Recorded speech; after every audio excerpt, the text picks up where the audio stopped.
Hello, my name's Abigail. I'm 28 years old. My life is kind of a mess right now, but I have some free time to spare. I really need to get things off my mind. So here I am. Let me begin by introducing you to my husband, Chris, and I. We met when we were in college, and the day that we met, I just had this gut feeling that we were meant to be together. We started dating a month after we met, and our relationship got more and more serious until one day, about 2 years after graduating, we decided that we wanted to get married. We invited all of our closest friends and family for our wedding, and we had a blast. Since then, our relationship has only gotten stronger. That being said, the incident I want to talk to you about today is one of the many reasons that we have such a strong relationship. You see, Chris and I are very big on family. We came from tight-knit families, and we both have parents who adore us and still pamper us even though we're adults. Every other weekend, we make the drive to meet our parents, to spend quality time with them. I have one sibling, and once every 2 months we go to visit them or they come over to us. As for Chris, he had a sister. I say had because she was considered the black sheep of the family. She ran away from home when she was 22, and Chris didn't remember much of what happened because the event was traumatic to him. His parents did eventually tell him what happened, but he never really opened up to me about it, and I never pushed because I didn't think it was my place to know. Anyway, one Saturday, Chris got a call from an unknown number while the both of us were enjoying our day. He picked up the call and immediately went stiff. He exited the room and came back after 15 minutes with the widest smile on his face. "You're never going to believe who just called me." "Who?" "Remember how I told you I had a sister?" "Yeah, you lost all contact with her because she ran away and refused to talk to your family, right?" "Yeah." "Well, she called me." "Oh my gosh, what did she say?" "She said that she was in town and asked if she could visit us tomorrow." "That's wonderful. Tell me that you said yes." "Of course I did. My sister and I were very close when I was younger, and then she just disappeared." "Didn't your parents ever tell you what happened?" "Well, apparently my sister was a handful to handle. She lived with my parents until she was 22 and stole from them constantly." "Oh, that's a bit concerning." "Yeah, and she dropped out of college and never found a job, which was why she was stealing. You know, my parents are lovely and very patient, but at some point they just snapped and asked her to move out." "Right, and I can't imagine what your sister must have done to upset them so much that they kicked her out." "I don't remember the specifics of it, but all I remember is that there was a lot of screaming on Ellen's part, and my parents tried their best to be gentle with her." "Ooh, that must have been rough on you too." "Yeah, it sucked not having my best friend around. I tried to get in touch with her so many times, but she just never responded to me. Eventually, I gave up. So trust me when I say that I was beyond shocked to hear her voice on the phone when she called." "I can imagine. I'm so happy you're going to finally be reunited. I hope that everything's going well with her now." "Me too. She told me she has a son, which means that I'm an uncle." "Oh my gosh, that's amazing. How old is he?" "He's 2, and he'll be coming to see us tomorrow with her." "I'm so excited to meet both of them. How about we hit the grocery store and buy some things to cook with for tomorrow?" "Let's go." While I was super happy for Chris to be reunited with his sister, I couldn't entirely ignore the information he had dumped on me about her. I felt like something was going to go wrong at that point, but I decided to just let things play out and figure things out as they came. Chris and I spent the rest of the day prepping for the next day's meal. Chris was so excited, and his excitement rubbed off on me too. When it came time to sleep, both of us were too anxious to fall asleep. But finally the next morning came around, and Ellen was at our door at 10:30 a.m. "Oh my God, Ellen, hi, it's been so long." "How's my baby brother? Give me a hug. I missed you so much." I'm doing great. I missed you too. How are you? And how's the little guy? He's so cute. I'm okay. Life's been a little tough on me, but it is what it is, you know. And little guy's name is Fred. Hi, Fred. Aren't you a cutie? Oh, Ellen, this is my wife, Abigail. You're married? And to such a beautiful woman. Good catch, Chris. I know, right? I tell her every day how lucky I am to have found her. Oh, that's enough. It's an absolute pleasure to meet you, Ellen. Why don't you and the baby come in? You guys have such a beautiful home. Thank you. It took a lot of hard work to get here. I can tell. So, Ellen, what brings you back to town, if you don't mind me asking, that is? Oh, no, it's okay. I'm kind of not in a good place right now. What do you mean?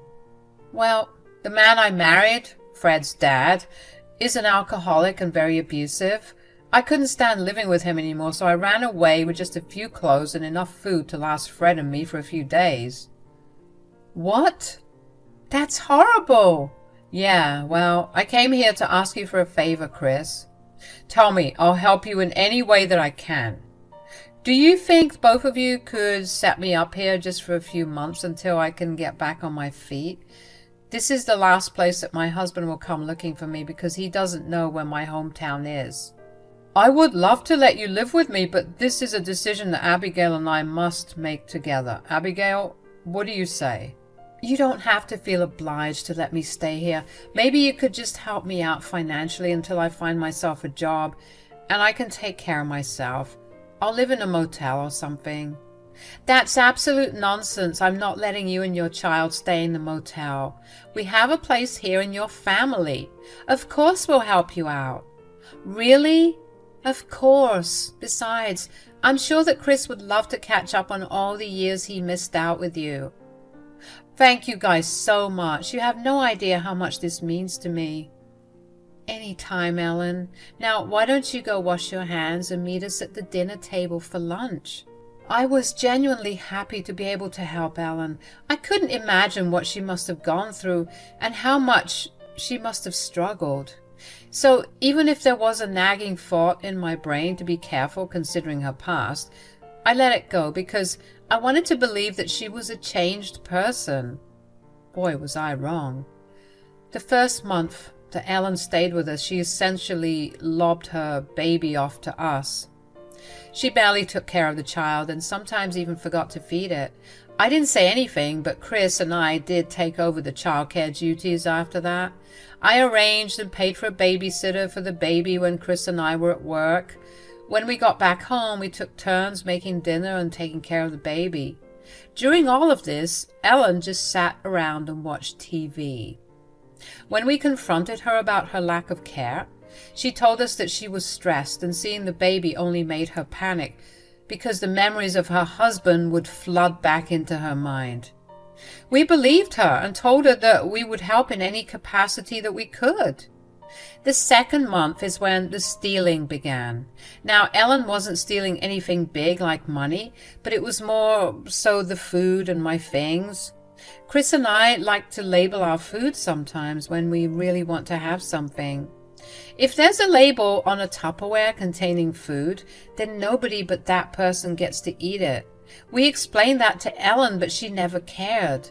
She'd eat the food and leave the empty containers in the fridge. Aside from that, I began to notice that some of my clothes and my makeup began to go missing.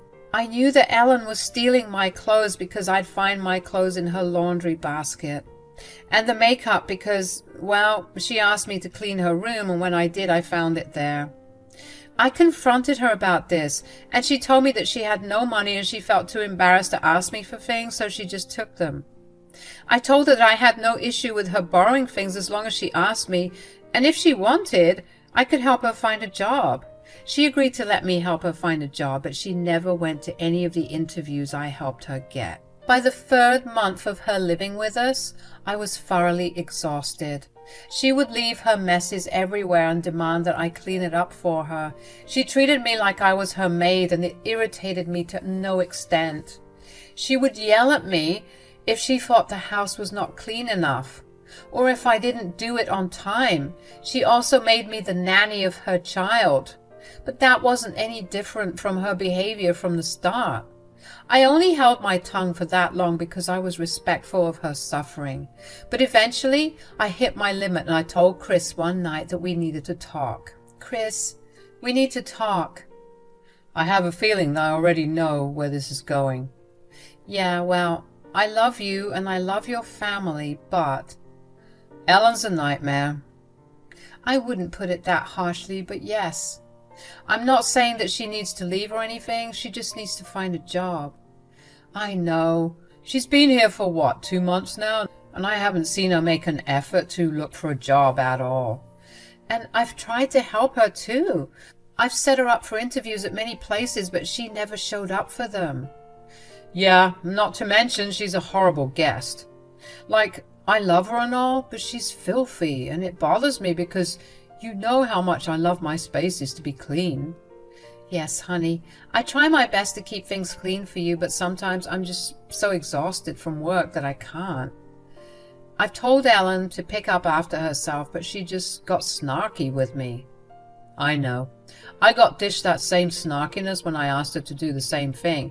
Besides, you have nothing to apologize for. We are not supposed to be telling her how to be a good guest. And it does not help that she's so mean. Was she always this way growing up? She wasn't this way with me, at least, but I guess I see why my parents threw her out, as mean as that sounds. It's truly a miracle that your parents put up with her for years. I know I can't do that, Chris. I don't want to throw a single mother onto the streets, but unless she shows me that she's at least making an effort to find her footing, I'm afraid that I will have to kick her out. How about this? We give her another month to find herself a job, and if she doesn't, we'll ask her to leave. Are we bad people for doing that? Absolutely not. I know she came to me because she knew my parents would not help her out in any way. Sometimes some people just need a little tough love. While Chris and I did decide to give Ellen a deadline, we still finally felt guilty about that decision. So we put off having that conversation with her for as long as we could. We bore with all of Ellen's torture because deep down we still felt horrible for her. That was until one day after we came back from a trip to my parents, we walked in to find that Ellen had completely stripped our living room of its previous decor and brought in new and gaudier stuff. She repainted the walls too and even managed to get paint on the couches. I will admit that I lost my temper after that. What did you do? I just spruced up your boring and bland house. You called it beautiful before. Ugh, that was just me buttering you guys up so you'd just let me live with you. You can't just redesign a part of our house without our consent. I live here now and I need to be comfortable too. You do not live here, Ellen. You're only staying with us temporarily. It'll be another long while before I move out. You have no idea how hard my life's been, and having a space where I feel comfortable will really help me get into a better mental space. Do not use your mental health as an excuse to rip apart my home and change it. You want to have better mental health? Find a job and get yourself your own place. How dare you speak to me like that? Ellen, I've tried to be as nice as I can towards you, but you've been crossing lines ever since you came here. I haven't said a word, but this is my last straw. Oh, boo-hoo. What are you going to do? Throw me out? How will you be able to live with the fact that you threw a single mother and her child out of your house and onto the streets? I'm not going to do that immediately. I'm giving you exactly 1 month to find yourself a job. You can't do that. Even if I work for a month, that's not going to be enough to get myself a place to rent.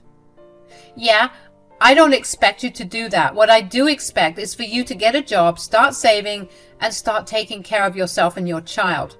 You cannot rely on Chris and I to take care of you. You're a monster. Chris, tell her. You can't let your sister struggle this way, right? No, Ellen. Abigail's right. We've been nothing but nice to you, but you've taken advantage of that. You either agree to our terms or we're going to have to kick you out. You are not the man I thought you were. You were supposed to have my back. You were my only family. This is like Mom and Dad all over again." Ellen ran to her room and slammed the door after her. I couldn't believe the fact that she was acting like a teenager. Chris and I spent the next week redoing our living room and practically ignoring Ellen. Ellen never apologized to us, but after about 2 weeks of us giving her our ultimatum, she told us that she got a job. Of course, we were not naive enough to just believe her, so we had her show us her offer letter, and once we confirmed that she was indeed working, we went back to treating her as normally as we could. Over the next 2 months, we took over half of Ellen's earnings and saved it away so she could have enough for a deposit on an apartment. We were still supplying most of the groceries for her and her child, by the way, and her treatment of us remained unchanged. When Ellen finally had enough money saved up, we told her that it was time for her to start searching for a place of her own, because she could not live with us forever. Then came all the excuses that Ellen could muster up. Her trauma was back. She was scared to live alone. She was bad with money. She had no money. Her shaman told her it was an inauspicious time to move out. You name it. And she made it an excuse. When she realized that we were not buying her excuses, she dug her heels in and flat out refused to move out. Chris and I were losing our minds and our patience to deal with her. Every day we would carefully approach her about helping her search for an apartment, and every day she would yell at us for not treating her like family before telling us that she was going to stay with us however long she wanted. Just when Chris and I had reached our breaking point with her and were considering going the legal route to evict her, we got a knock on the door one day. It was early in the morning, and I happened to be in the kitchen while Chris was still taking his shower. Ellen was asleep in her room. I opened the door and was surprised to see 2 cops standing there. Hello, officers. Is everything all right?" "Hi, Mom. I'm Detective Ryan, and this is my partner, Peter. We've received a tip that Ellen Smith is staying here with a child. Is that correct?" "Yes, but why are you asking?" "Ma'am, what is your connection to Miss Smith?" "She's my husband's sister." "When did she show up to your place?" "About 6 months ago. I'm sorry, but why are you asking me questions about Ellen? Is something wrong?" "So you have no idea about what's going on in Ellen's life? Did she tell you why she came over to stay with you?" "Well, my husband lost contact with her when he was 13, and she only got in contact with us 6 months ago. She said that she had an abusive alcoholic husband who she was running away from. She asked my husband and me if we could help her by letting her stay with us, and naturally we agreed because we couldn't let her and her baby starve outside when we have plenty of room in our house." "I see. Well, I'm afraid that you've been lied to." "What do you mean?" "Honey, who's at the door? Oh, what are the cops doing here?" "They've been asking me questions about Ellen, and they just told me that we've been lied to." "What do you mean, officers?" "What my partner means is that the baby that Miss Smith has with her is not hers." "What do you mean?" "You see, your sister has a history of criminal activities.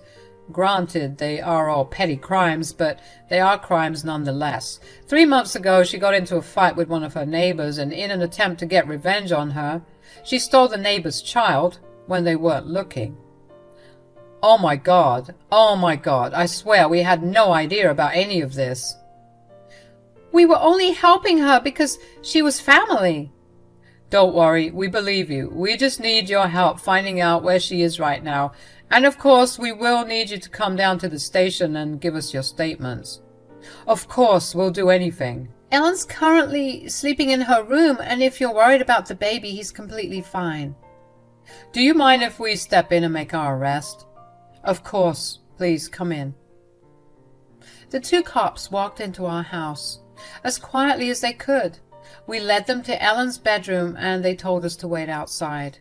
Chris and I stood by each side of the door and peered in to see what was happening. Ellen's eyes flew open as soon as the officers stepped foot into her room. She grabbed the bedside lamp and threw it at one of the officers, injuring him. When the second officer attempted to hold her down, she threw her head back and hit him square in the nose. He hunched over in pain, which allowed her to get herself free. She ran towards the door to move out, but as soon as she stepped foot outside her door, Chris grabbed her by her arms and put her in a light chokehold. She looked at me with so much anger. I was shaking. Thankfully, the officers recovered enough to come to us and put Ellen in her handcuffs. Ellen kept yelling profanities at us for ratting her out and being a crappy family. After the cops took Ellen away, Chris and I were a shaking mess. We couldn't believe what had happened. We knew that Ellen had been problematic, but for her to actually kidnap a child and take shelter in our home? That was unacceptable. So of course we testified against her wherever we could. Not only did she put us at risk by taking shelter in our home, but she was also stupid enough to treat us like crap while doing it. Ellen was charged with kidnapping, resisting arrest, and assaulting a police officer. Chris and I had to attend the trials, and we were called to the stand several times to testify. Each time we did, Ellen would throw us the nastiest glare. The only reason I felt safe was because she was in handcuffs, and there were security guards all around the room. Anyways, Ellen was sentenced to 3 years in prison and was also given community service hours. We also got a restraining order against her. The baby was returned to his mother and peace was restored. Aside from that, Chris and I also decided to move because we felt unsafe knowing that she knew our location. So that's where we're at right now. Chris and I are planning to move states and start fresh somewhere far away from here. Hopefully, we never have to run into Ellen ever again. It's been a good few scary months, but Chris and I are slowly going back to being the way we usually were. Thankfully, we had a lot of support from our family and friends. One thing's for sure, next time, we're not believing any estranged family member. Thank you for listening to my story.